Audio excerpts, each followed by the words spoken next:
la haya podido leer en la semana, así que si tiene su Biblia ahí a mano, acompáñeme a Génesis.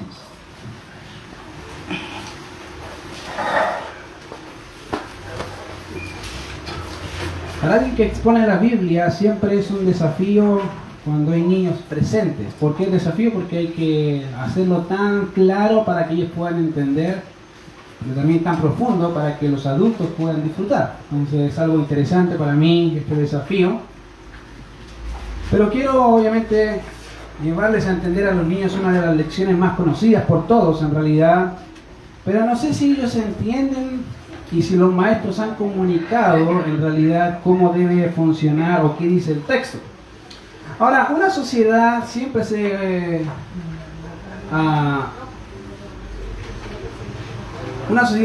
compone obviamente de familias, así que eso es obviamente importante a considerar. Sin familias no existe sociedad, ¿cierto? Y lo interesante es que generalmente el hecho de que hayan personas o hayan familias, eso significa que hay personas que somos pecadores. Y hay un dicho generalmente que dice que el pueblo unido jamás será vencido. Eso en realidad es una mentira tan grande que en el transcurso de la Biblia vas a notar que esa es una falsedad. Cada vez que Dios ha intervenido en la historia, ya sea de forma directa o indirecta, el pueblo unido fue vencido. Es interesante notar cómo los hombres, aunque tengan ese eslogan, hay que reconocer que Dios es soberano. Que lo quieran o no, Dios es soberano. Y ahí está el problema que tenemos los hombres. No queremos ser gobernados por un ser soberano y pretendemos ser nosotros mismos Dios. Ahora, las semanas anteriores hemos tratado de hablar de las familias de la Biblia y hemos hablado de Adán y Eva, hemos hablado de Caín y Abel, hemos hablado de uno de los hombres que no murió, llamado Enoc, y vimos de otro hombre llamado Noé. Hoy quiero hablar de Génesis capítulo 11 y es, como les dije, una de las historias más conocidas por los adultos y por los niños. Y probablemente, no sé si ya está pensando que se sabe la historia, y me acuerdo hace mucho tiempo atrás sobre esa expresión, haciéndole justamente clase a niños, que faltaba un maestro y no tenía nada preparado, y dije, ya, vamos a hablar de la Torre de Babel. Ya sabemos la historia, tío, no se preocupe, se sabe la historia, sí. Y empecé a preguntar, y parece que la historia no se la sabían tan bien. Obviamente la historia, a veces los detalles en la historia hacen que la historia tome obviamente otra perspectiva. Así que obviamente quiero llevarles a Génesis capítulo 11, hablando de esta historia, de cómo surgieron los idiomas. Dice ahí: tenía entonces toda la tierra una sola lengua y unas mismas palabras. Y aconteció que cuando ellos salieron del oriente, hallaron una llanura de la tierra de Sinar, y se establecieron allí, y se dijeron unos a otros: vamos, hagamos ladrillo y cosámoslos con fuego. Y les sirvió el ladrillo en lugar de piedra, y el asfalto en lugar de mezcla. Y dijeron: vamos, edifiquémonos una ciudad y una torre cuya cúspide llega al cielo, y hagámonos un nombre por si fuéramos esparcidos sobre la faz de toda la tierra. Y descendió Jehová para ver la ciudad y la torre que edificaban los hijos de los hombres. Y dijo Jehová: y aquí el pueblo es uno, y todos estos tienen un solo lenguaje y han comenzado la obra, y nada les hará desistir ahora de lo que han pensado hacer. Ahora pues descendamos y confundamos allí su lengua, para que ninguno entienda el habla de su compañero. Así los esparció Jehová desde allí sobre la faz de toda la tierra, y dejaron de edificar la ciudad. Por eso fue llamado el nombre de ella Babel, porque allí confundió Jehová la lengua de toda la tierra, y desde allí los esparció sobre la faz de toda la tierra. El pueblo unido, ahí está el pueblo unido, jamás será vencido. Ok, una de las cosas que obviamente vemos acá es como el capítulo 11 es una introducción. He dicho en algunas ocasiones en el clase de Génesis que comencé hace un tiempo, y no sé si a ustedes se los he dicho. Génesis es básicamente una historia que habla de los orígenes, pero esos orígenes son orígenes seleccionados. ¿Qué significa? La Biblia va a seleccionar a personajes específicos para poder llevar a cabo la historia de la redención, obviamente basado en cómo Israel llegó a ser el Israel que se conoce o que se conoce en el Antiguo Testamento. Es ahí donde empieza a seleccionar personajes. Vemos ahí a Enoch, vemos ahí a Noé, vemos ahí a Abraham, Isaac, Jacob, y así como la historia se empieza a desarrollar. Pero en este punto hay algo interesante ahí, porque el verso 11 inicia diciendo: tenía entonces toda la tierra una sola lengua y unas mismas palabras. Ahora, cuando pensamos en esto, como hay tantos idiomas en el mundo, obviamente, y cada uno de ellos con sus significados, con sus modernismos, obviamente, o modismos, perdón, creo que esa frase nos expresa de alguna forma cómo era el principio de todas las cosas. Todos tenían una misma lengua. Y debe ser interesante porque ya no en ese tiempo no había inglés, francés, alemán, chino, no. Todos hablaban exactamente lo mismo. Ahora, obviamente eso es lo que dice el texto, que entonces toda la tierra tenía una sola lengua y una misma palabra. Y ahora bien, aunque esa frase o expresión puede ser considerada como un pleonasmo, ¿qué es eso? Bueno, básicamente el pleonasmo es una figura de dicción que es repetitiva, quiere hacer un énfasis. Y ese énfasis lo hace repitiendo una frase con otra palabra que básicamente es exactamente lo mismo. Aquí dice básicamente una sola lengua, unas mismas palabras. Se está diciendo básicamente redundar en la idea. Eso se llama pleonasmo. Y aunque es una figura de dicción muy marcada ahí en el texto, obviamente creo que el autor, en este caso Moisés, quería manifestar no solamente la intención, sino también qué quiere decir cada una de esas frases, o cuando dice una sola lengua. Y quiero considerarlas un poco por separado para que puedan entender un poco esa expresión. Tenemos esa frase que es sola lengua, o básicamente en hebreo sería Echad Sapá. Y esa palabra Echad es la misma que encontramos en Génesis capítulo 2, donde dice: dejará el hombre a su padre y a su madre y será una sola carne. Echad. O la misma palabra que encontramos en Deuteronomio 6.4: Israel, Jehová vuestro Dios, Jehová uno es, Echad. Básicamente esa Echad es una unidad, una pluralidad en unidad, uno. Y ese es el énfasis, y eso lo expresa ahí: una sola lengua, unas mismas palabras, es exactamente casi la misma idea, y es ahí donde se da a entender ese significado. Ahora, la palabra lengua obviamente tiene tres significados, que puede ser tanto labio, como orilla o como un borde. En relación obviamente a los labios, puede referirse al órgano humano de comunicación oral llamado lengua. De hecho aparece en la Biblia muchas veces, o puede ser utilizado para referirse al lenguaje humano. Y en este texto obviamente tiene que ver con una sola lengua, un mismo idioma, un mismo lenguaje. La gente comunicaba sin ningún problema sus ideas.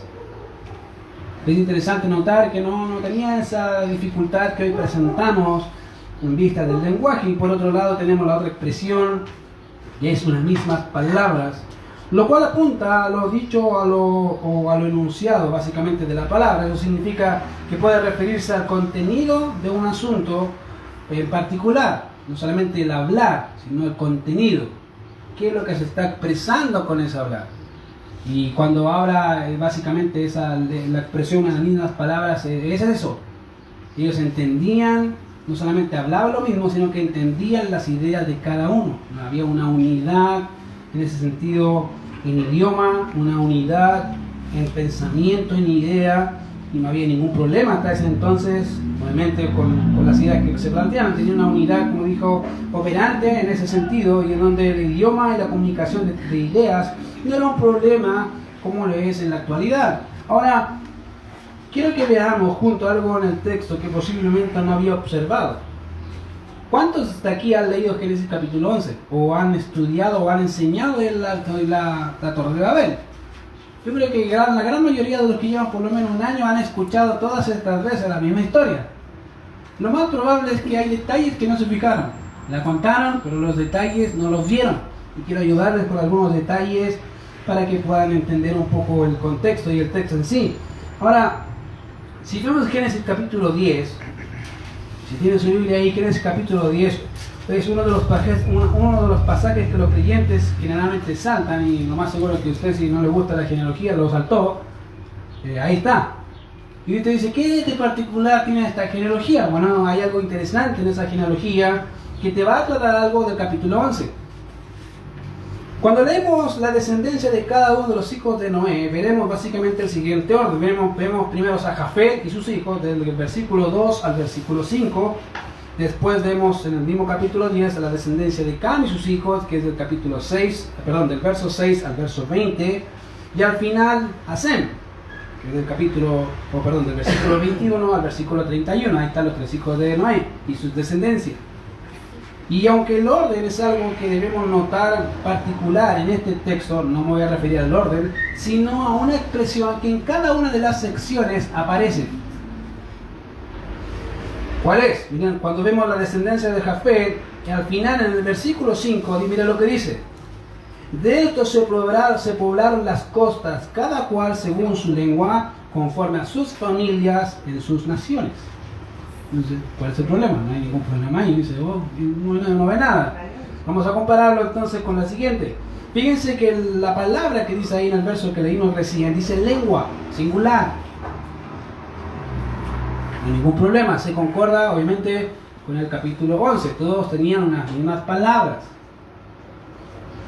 Y esa frase nos ayuda, obviamente gozaban de un mismo lenguaje, unas mismas palabras, no había problema. Posteriormente se describe la descendencia de Cam y Sem en el verso 20 y en el verso 31 con casi las mismas ideas. Miren lo que dice el verso 20. Estos son los hijos de Cam por sus familias, por sus lenguas, en sus tierras, en sus naciones. Mira lo que dice el verso 31. Estos fueron los hijos de Sem por sus familias, por sus lenguas, en sus tierras, en sus naciones. De manera que aquí la lengua ya no es lengua, pasa a ser lenguas. ¿Y eso, cuál es la diferencia? Bueno, la diferencia es que pareciera ser que hasta que aparece la descendencia de Cam, la primera creo que es Jafet, todavía no se habían repartido las lenguas. La pregunta es ¿cuándo entonces las lenguas se introdujeron? Porque cuando vemos el capítulo 11 dice, pero está el 11. Bueno, el 11 es una aclaración del 10. El 11 te está explicando cómo aparecen lenguas en el 10. Dicen sus lenguas, en sus tierras, en sus naciones. Ambos textos hablan de lenguas, idiomas. Pero una pregunta innata cuando tú lees el texto, ¿cómo surgieron de una lengua a unas lenguas? Supone que todos hablaban del mismo lenguaje, entonces ¿cómo saltó de este punto a un punto en que todos hablaron diferentes idiomas que no se entendían? Bueno, y ahí salta el capítulo 11. Y el capítulo 11 lo que va a hacer es explicarte cómo surgieron esas lenguas. Ahora, no sé si habías leído eso, pero ahí está en tu Biblia. Es muy fácil ver, si lo notas, vas a notar o vas a ver que hay una pequeña diferencia entre eso. De manera que, a diferencia del versículo 5, algo sucedió que para la lengua ya no fuera solamente una, sino muchas. La pregunta entonces es, ¿qué es lo que sucedió para que esta unidad de ideas, de idioma, se deshiciera? ¿Qué pasó? ¿Había algún problema con los idiomas, con la lengua, con el idioma? ¿Por qué Dios determinó que hubiesen lenguas? Y quiero ayudarte con eso. Mira lo que dice el verso 2, si quieres va a empezar a explicar cómo pasó. Y aconteció que cuando salieron los de Oriente, hallaron una llanura en la tierra de Sinar y se establecieron allí. Ahora, pensemos en un momento lo siguiente, obviamente, y es en donde se encontraban. Uno dice acá en el texto que, obviamente, salieron hacia el Oriente. O salieron, dicho de Oriente. La pregunta es, ¿qué significa? Que es muy ambiguo. Bueno, cuando vean Génesis capítulo 9 van a notar que Dios hizo un pacto con Noé, ¿se acuerdan? Y dijo, voy a poner un arco sobre el cielo para que cada vez que vea el arco, recuerde el pacto que hice contigo y con la tierra. Pero dentro de ese pacto, ellos obviamente llegaron a un lugar físico. La pregunta es, ¿dónde cayeron? ¿Dónde estuvo el arca? ¿Dónde se detuvo el arca? Bueno, el arca, obviamente, sale ahí, que está en el capítulo 8, verso 4, que ese arca está en Ararat. ¿Se acuerdan? Conocido. Entonces, cuando dice que salieron de Oriente, salieron de Ararat. Y de ahí fueron trasladándose al Oriente más y más. De manera que cuando el texto habla de que salieron del Oriente, es específicamente el lugar donde salieron cuando comenzaron a multiplicarse sobre la tierra. Ahora, esto los llevó a encontrar una llanura en la tierra de Sinar. o arqueológicamente hablando, dice así, obviamente un diccionario de arqueología, dice la Septuaginta identifica Sinar con Babilonia, aunque el territorio alrededor de Bagdad se conoce como Sennar, es en siriaco, ningún nombre semítico antiguo para Babilonia que corresponde a Sinar es conocido. Sin embargo, la identificación de sus ciudades no deja ninguna duda de que el Sinar bíblico en el territorio que más tarde comprendió a Babilonia, y eso es que se conoce por la gran mayoría de los eruditos. Cuando Israel fue llevado a Babilonia, literalmente fue llevado a Sinar, en el exilio. Ese es el lugar específico donde el pueblo de Dios fue a divagar por su rebeldía. Y obviamente la gran cantidad de eruditos entienden que ese es el lugar, sería reconocido obviamente por los judíos en el exilio, como la Babilonia. Obviamente en este contexto tiene que ver con Sinar, que es la región en donde se encontraban algunas ciudades. Esas ciudades son Babel, Erech, Akkad y Calne. Dice, ¿cómo sabes eso? Génesis capítulo 10, verso 10. Mira lo que dice ahí. Génesis capítulo 10, verso 10 dice, y fue el comienzo de su reino, ahí dice Babel, Erech, Akkad y Calne, en la tierra de Sinar. Ahí está, 4 ciudades. Ahora, hasta este punto podemos ver, obviamente, una gran multitud de hombres, mujeres, niños, jóvenes, ancianos, trasladándose hacia el oriente, queriendo hacer la voluntad de Dios y querían, obviamente, poblar. Y ahí está, obviamente, el propósito por la cual ellos estaban avanzando. Salieron de Ararat y ya estaban caminando hacia Sinar, hasta que hallaron una llanura en la tierra de Sinar y se establecieron allí. De manera que ahora eran nómades y pasaron a ser sedentarios. Nómades, ¿sabes lo que es cierto? Una persona que constantemente se está moviendo de casa en casa, lugar en lugar, para buscar un lugar. Y ellos llegaron a este lugar y dijeron, ok, mira, acá hay una llanura, creo que es habitable, vamos a ponernos acá, vamos a juntarnos todos acá y vamos a hacer una torre muy alta que llegue hasta las nubes. Y miren lo que dice el texto. Y se dijeron unos a otros entre ellos mismos, vamos, hagamos ladrillo y cosámoslos con fuego. Les sirvió el ladrillo en lugar de piedra y el asfalto en lugar de mezcla. Y dijeron, vamos, edifiquemos una ciudad y una torre cuya cúspide llega al cielo. Y hagámonos un nombre por si fuéramos esparcidos sobre, obviamente, toda la tierra. Antiguamente el ladrillo podía hacerse al sol.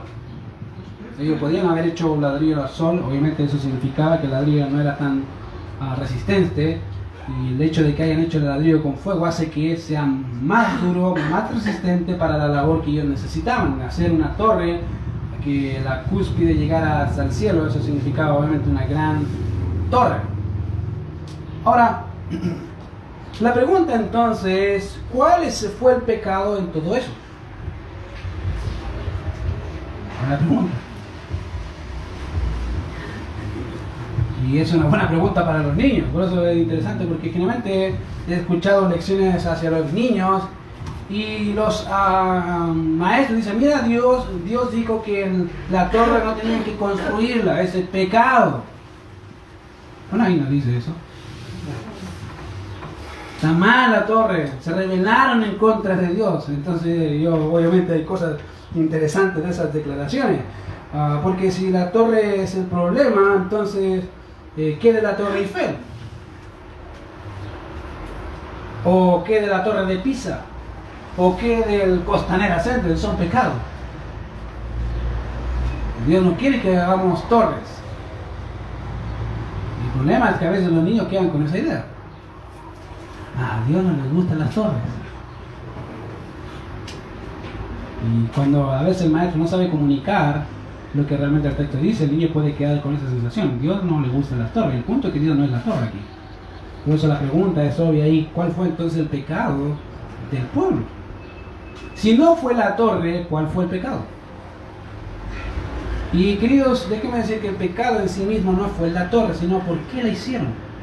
¿Cuál fue el motivo que los llevó a construirla? Y eso sí es pecado. Eso determina obviamente todo lo que ellos estaban haciendo. Y El pecado, como les dije, no consistió en la construcción de la torre en sí mismo, sino el motivo por lo cual hicieron la torre. Y el texto dice, hagamos un nombre por si fuéramos esparcidos sobre la faz de toda la tierra. Kay y Derich, que son unos comentaristas del Antiguo Testamento, hablando de hacer un nombre, dicen así. Dice, se expresa aquí y en todos los casos, hablando de hacer renombre, un renombre o reputación para establecer un memorial. Por lo tanto, el motivo real fue el deseo de un hombre y el objeto era establecer un notable punto central que les pudiera servir para mantener su unidad. Ellos querían decir, mira, queremos mantenernos acá y aquí nos quedamos.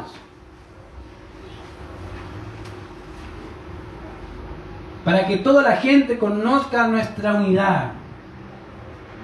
El pueblo unido jamás será vencido. Ahí está el dicho de ellos, era ese. Ahora bien, queridos, esto tiene implicaciones, una principal y una general. La principal tiene que ver con lo que Kay y Derich hablan, diciendo básicamente que el motivo real fue el deseo de un hombre. Y eso es verdad. Dice, ¿cómo sabes que el deseo fue de un hombre cuando el texto dice que todos se dijeron el uno al otro? Hagamos, edifiquémonos, hagamos una estructura tan grande que llega al cielo. ¿Cómo sabes que es el deseo de un hombre? Bueno, Génesis capítulo 10. Mira lo que dice ahí. Génesis capítulo 10, obviamente, verso 10, van a notar las ciudades que se conquistaron. Miren ahí. Y fue el comienzo de su reino Babel, Aret, Akkad y Calne en la tierra de Sinán. Pero dice que fue el comienzo de su reinado. ¿El reinado de quién? Obviamente, el origen principal de esa sublevación se encuentra en el capítulo 10, verso 8 hacia adelante. Y dice ahí, y Cus engendró, obviamente hablando de la descendencia de Cam y de la descendencia de Cus en particular, dice el texto, y Cus engendró a Nimrod, quien llegó a ser el primer poderoso en la tierra. Esto fue vigoroso cazador delante de Jehová, por lo cual se dice, así como Nimrod, vigoroso cazador delante de Jehová. Ese hombre llamado Nimrod fue el que edificó estas ciudades de Babel, Erech, Calne, la tierra de Sinán. Él conquistó esos lugares.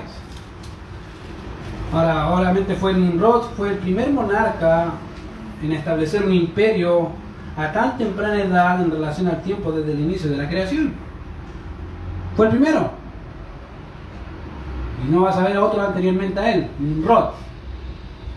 Ahora, el hecho de que se reconozca a Nimrod como el primer poderoso en la tierra, básicamente, es la misma palabra que encontramos en Génesis capítulo 6, verso 4, cuando dice varones de renombre.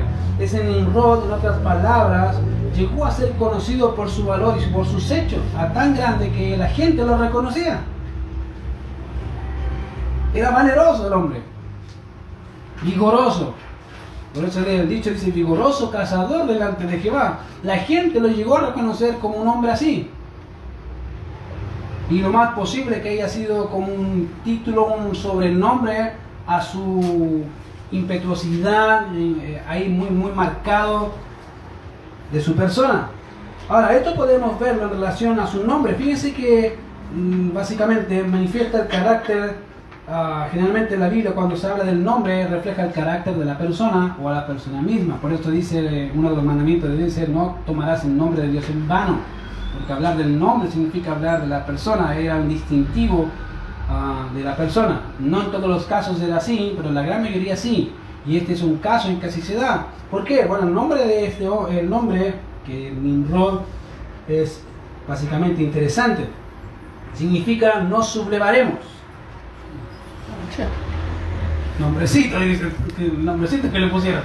Bueno, ese era el nombre de él. Nos sublevaremos. Un hombre rebelde, obviamente, en otras palabras, Nimrod llegó a ser conocido, obviamente, como una persona impetuosa, vigorosa, pero rebelde.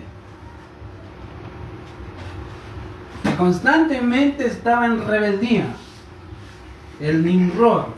Y obviamente Su nombre apunta a una resistencia violenta y abrupta en contra de Dios, y posiblemente ese fue el nombre que sus contemporáneos le pusieron debido a su osadía en contra de Dios. Ellos vieron a Nimrod y dije, este es un nombre que va en contra de Dios, sea como sea. No le importa. Y la gente lo conoció a Nimrod. Él es Nimrod. El que se subleva en contra del Señor. Por otro lado, cuando el texto dice, fue vigoroso cazador delante de Jehová, no piense que está hablando de animales. Y él dice, mira, cazaba animales. No, querido, no cazaba animales. En realidad, él era tan perverso que el sentido de vigoroso cazador no tiene nada que ver con sacrificios de animales ante Jehová. Al contrario, dicha expresión tiene un sentido cuando lo leemos a la luz del verso 10 que dice, y fue el comienzo de su reino. Dice, ¿cómo? Y uno podría pensar, ¿qué relación tiene cuando dice, y fue el comienzo de su reino, con un vigoroso cazador delante de Jehová? Y uno dice, no hay una relación. Obviamente sí la hay, porque básicamente el hecho de que sea una persona vigorosa en relación a establecer un reino o su reino, nos manifiesta que era una persona que era cazador de hombres. Para conquistar reinos, ¿qué hay que hacer? Matar hombres. Por eso dice, su reino era tal. ¿Cómo llegó a conquistar eso? Matando gente. Y ese vigoroso cazador no era cazador de animales, era cazador de hombres. Fue reconocido por una persona rebelde en contra de Dios al matar gente. Directamente, ir en contra de Dios.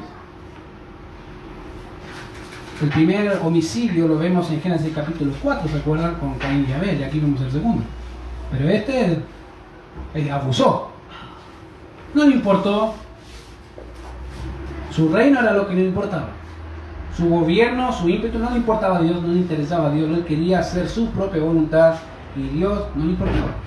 Ese era Nimrod, que era vigoroso cazador, y de hecho por eso durante su vida de ser Dios el proverbio de ser llamado vigoroso cazador delante de Jehová. Eso inmortalizó de alguna forma su éxito en cazar hombres para establecer su reino tirano por medio de la violencia y la fuerza. Ese era su rótulo. Yo no sé si a ti te gustaría ese rótulo, pero ese era el de él. Yo no sé si a ti te gustaría que te dijeran Nimrod, ahora entendiendo su significado. El que se subleva. Y directamente el contexto hablando en contra de Dios.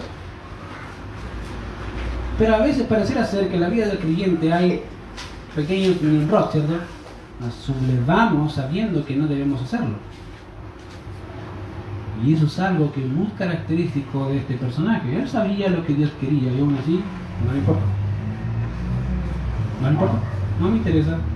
¿O cuántos de nosotros alguna vez no hemos tenido esa actitud muy de él? Sabiendo lo que Dios dice, no me interesa. Hago exactamente lo que yo quiero, querido. Esa es una actitud, ya no es pecado por ignorancia, eso se llama rebeldía abierta en contra de Dios. No mintamos. Dios no puede ser burlado. Él sabe, él dice, tú sabías, yo te dije, no quisiste hacerlo. Amén. Eso es el Nimrod. Ahora, en segundo lugar, hablando de una perspectiva ya no particular, sino general, de lo que ellos, Kay y Lilith hablaron, o han hablado acerca del motivo que llevó a las personas a construir la torre, esto implicaría una rebeldía abierta y general en contra de la palabra y la voluntad de Dios, y creo que podríamos pensar qué fue lo que Dios dijo con respecto a su voluntad, que lo llevó a que la gente hablara idiomas. ¿Cuál era su voluntad? Porque en realidad vemos a un hombre que quería ser reconocido, pero también vemos al pueblo en realidad que también quería ser reconocido. Por eso el texto en Génesis 11 dice, hagámonos. Nimrod puede haber sido obviamente el agente precursor, pero toda la gente le siguió. Siempre hay un agente precursor, siempre hay alguien que está en la cabeza, querido, pero ahí obviamente no significa que la gente es menos culpable, sigue siendo igual de culpable. Y aquí vemos a la gente diciendo, hagámonos una torre cuya cúspide llega al cielo, queremos ser reconocidos, queremos quedarnos en este lugar. La pregunta es, si el pecado no fue la torre, entonces, ¿cuál fue el pecado? Bueno, te lo voy a explicar quedarse en ese lugar. sobre eso, y eso es exactamente. Si retrocedemos, notaremos que Dios había hablado acerca de cuál era su voluntad en cuanto a la población del mundo. Fíjense, Génesis capítulo 1, verso 28, habla de cómo Dios había ordenado a Adán y a Eva llenar la tierra cuando les dice, y los bendijo Dios y les dijo, fructificad y multiplicaos, llenad la tierra. Amén. El problema es que hasta aquí uno dice, ok, esa es la voluntad de Génesis 1, y posiblemente algunos pueden decir, pero eso era ahí, después acuérdate que vino el diluvio y se murió toda la población mundial. Sí, pero mira lo que dice Génesis 9, verso 1 y verso 7, por si acaso quieres pensar que eso se anuló. Y dicen exactamente lo mismo, dice, fructificad y multiplicaos y llenad la tierra. Verso 7, procread abundantemente en la tierra y multiplicaos en ella. Ese era el plan de Dios. Eso no cambió. Después de la destrucción del diluvio, Dios dijo a Noé, ok, se acabó la población, quedan ustedes tienen que hacer exactamente lo que hizo Adán, repoblar nuevamente el mundo. Y ese era el plan de Dios. El problema es que este vigoroso cazador junto con la gente, en vez de hacer eso, dijeron, ¿saben qué? Nos vemos muy quietos acá, está todo lindo, somos hartos, quedémonos aquí. Suena sutil, pero querido, eso es rebeldía. Dios dijo, fructifiquen la tierra, no solamente cenar. Algo me hace recordar mucho el libro de los Hechos. De alguna forma, aunque en un contexto muy diferente, porque en el libro de los Hechos vemos a los apóstoles, vemos al Señor Jesucristo diciéndole, ustedes me serán testigos en Jerusalén, Judea, Samaria y hasta el último de la tierra. Pero cuando ves los primeros capítulos de Hechos vas a notar que parece que el Evangelio estaba solamente en Jerusalén, Judea, y parecía que se sentían tan cómodos ahí que rápidamente surgió la oposición de parte de los judíos que les llevó a la persecución para predicar el evangelio a toda criatura. Dios de alguna forma intervino para que el pueblo de Dios, la iglesia, dijeran, ya, despierta, si no era solo aquí, es el mundo. Bueno, aquí vemos al hombre diciendo exactamente lo mismo, se siente cómodo y con mucha facilidad que nos sentimos cómodos en esa perspectiva. Quedémonos aquí, es cómodo, es fácil, no es el plan. Y vemos acá a hombres pensando que esa era la voluntad de Dios, y es el problema, ellos pensaban que era así. El problema mayor no es solamente saber, sino pensar que lo que creo es lo correcto, cuando no lo es.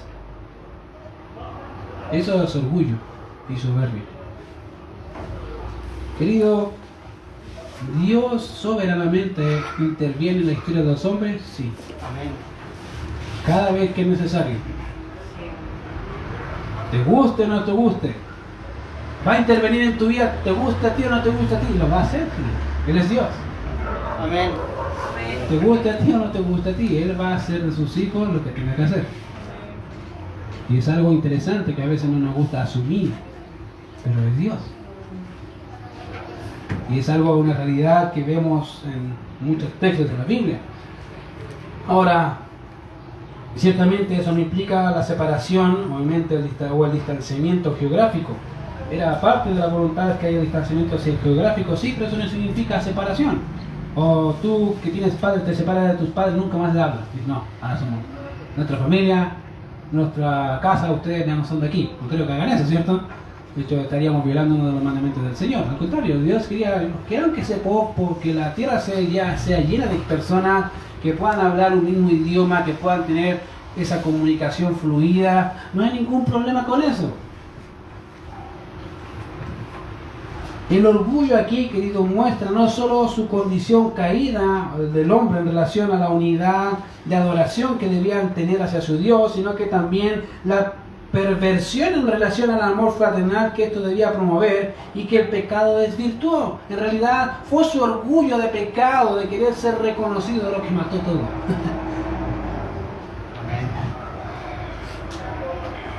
Como que pensaban, no sé si, fíjense que no estamos muy lejos de la historia, como que Dios no estuviese presente mirando a los hombres. Hay una idea filosófica que dice que Dios dejó a su creación después que la hizo. Dios dice, ya listo, la hice, arréglensela solo. Querido, eso no es mentira, eso es una mentira. La Biblia dice que Él sustenta y cuida su creación y que cada vez que es necesario intervenir, Él interviene. No hay problema. Todos los días lo hace. Hace salir su sol sobre malos y buenos, hace llover sobre justos e injustos.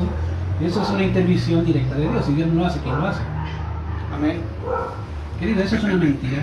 Pensar de que Dios no está preocupado de la historia del mundo. Querido, es su historia, Él la hizo. De principio a fin. Él está preocupado porque es su historia. Él sabe eso y sabe todo lo que va a pasar. Y quiero ocupar el término preocupado en un sentido no como nosotros lo entendemos, sino Él está atento a todos los hechos. Amén. Ahora, aquí tenemos obviamente un reconocimiento judicial de Dios en contra de los que los hombres han hecho, lo cual no debe entenderse en un sentido literal, sino en una forma antropomórfica, básicamente una expresión de Dios, básicamente que nos muestra en su relación con los hombres. Mira lo que dice el verso 5 y 6. Y descendió Jehová para ver la ciudad y la torre que edificaban los hijos de los hombres. Lo que Dios va a hacer es, ok, voy a intervenir aquí, a ver que ellos están haciendo algo mal, no es mi voluntad, necesito intervenir. ¿Qué están haciendo? Como si Dios no lo supiera. Querido, Dios lo sabe. Es lo mismo que hace con Adán. Adán, ¿dónde estás? ¿Acaso Dios no sabía dónde estaba? Dios sabía dónde estaba. Lo sabía perfectamente. Y acá dice, y descendió Jehová para ver la ciudad y la torre que edificaban los hijos de los hombres. Y dijo Jehová, he aquí el pueblo es uno, y todos estos tienen una sola lengua y un solo lenguaje y han comenzado la obra, y nada les hará desistir ahora de lo que han pensado hacer. Ya esto pareciera que ya estaba casi completo. Ellos habían determinado hacer la torre y quedarse ahí. No era que vamos a pensar si nos quedamos, no, ellos determinaron quedarse. Y Dios dice, ok, voy a ver. Yo imagino a Dios mirando así a un pequeñez, así, microbios, a ver, ¿qué están haciendo? ¿Qué es esa cosa? Y creo que los hombres se enorgullecen, una torre, wow, una torre, se murió. ¿Y qué ni eso? Pero pareciera que para el hombre esas cosas son orgullo, ¿no? Y esas cosas no es nada para mí. Y fíjense que en vez de destruir la torre, cambio el idioma. Es interesante, como ahí es paradójico para mí pensar, si hubiese sido yo, y menos mal que no fui yo, Dios dice, mato la torre. Un rayo. Y se acabó el problema. No, en realidad el problema no se acaba ahí, porque el problema no es la torre. El problema es el corazón de las personas. Ese es el problema. Y ese es el serio problema. A veces, querido, pensamos que el problema son las cosas externas. El problema no son las cosas externas, nunca lo son. El problema es el corazón. Ese es el problema. Hace poco tiempo, justo a mi esposa le gusta leer cosas de tema de aprendizaje, cómo enseñarle a Joel más y mejores cosas, de mejor forma didáctica. Y leí un libro de patrones, cómo ver la parte de la conducta. Yo le dije, no sirve. No le dije que no sirve, en realidad le dije, mira, mejor ver el corazón. La conducta es fácil. Cualquier persona moldea la conducta. Es un agente externo. Pero difícil es cambiar el corazón. Eso requiere tiempo. Y justo le dije, hay un libro que se llama Pastoreando el corazón de tu hijo, lee ese. Eso es bueno. Porque ve cómo pastorear el corazón, para que después se produzca lo exterior. Pero generalmente como hombres empezamos al revés.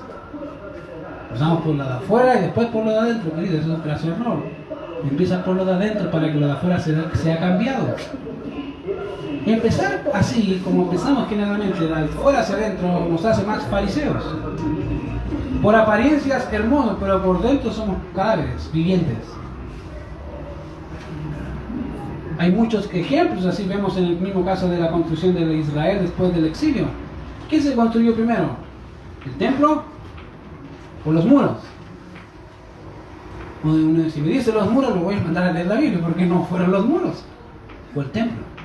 ¿Por qué? Porque para Israel su relación con Dios era más importante que su protección, porque su protección está en Dios. Amén. Eso se necesitaba establecer nuevamente porque se había perdido. Por eso los israelitas fueron exiliados por su rebelión en contra de Dios. Y a veces queremos hacer exactamente lo contrario, empezar por fuera para cambiarlo de adentro. No. Eso es un problema. Y eso a la larga va a causar desilusión, arrogancia y orgullo, pensando en que llegaste a un nivel cuando en realidad sigue siendo pobre, desventurado, sin esperanza. Y estos hombres estaban igual. Dijeron, mira, acá está la torre. Dios podía haber eliminado la torre, pero no lo hizo. Porque la torre, como le dije, no es el problema acá.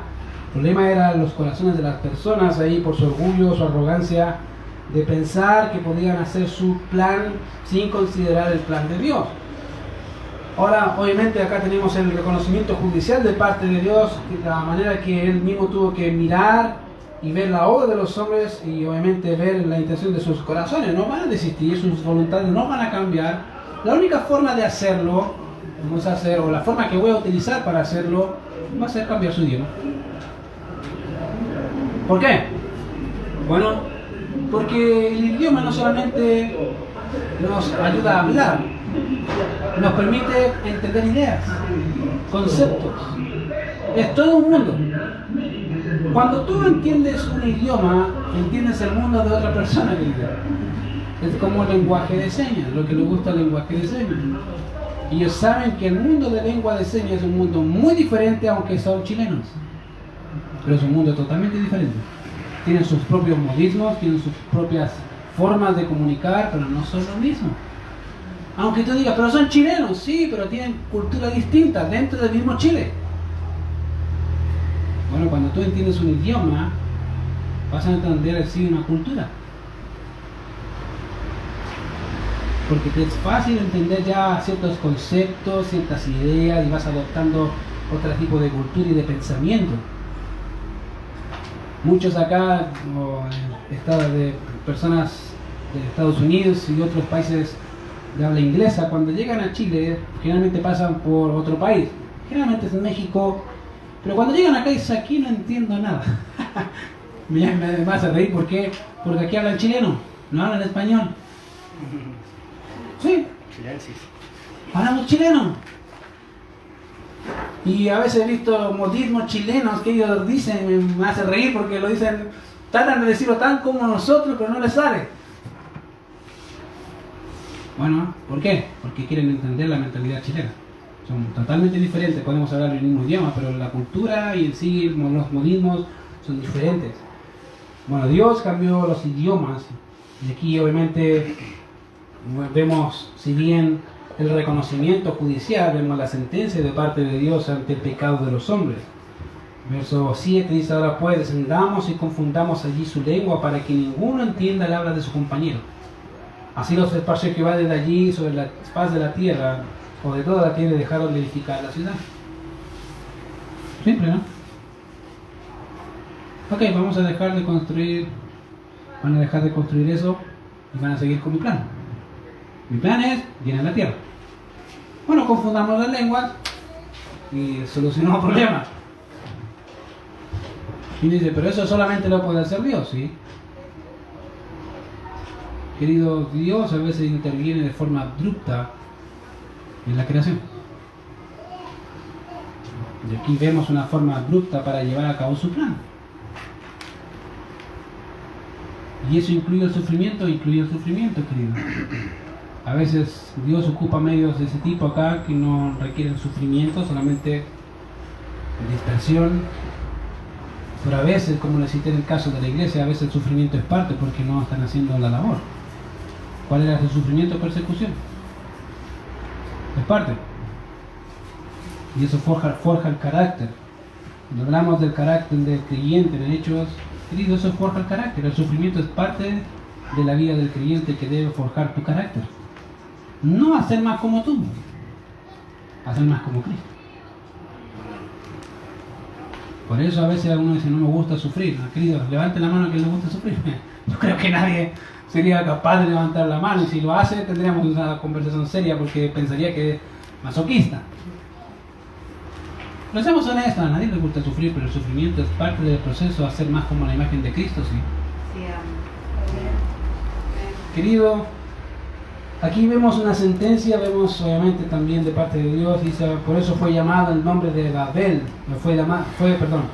por esto fue llamado el nombre de ella Babel, o confusión, porque allí confundió Jehová el lenguaje de toda la tierra, y de allí los esparció sobre la faz de toda la tierra. Querido, ¿Dios va a hacer su plan?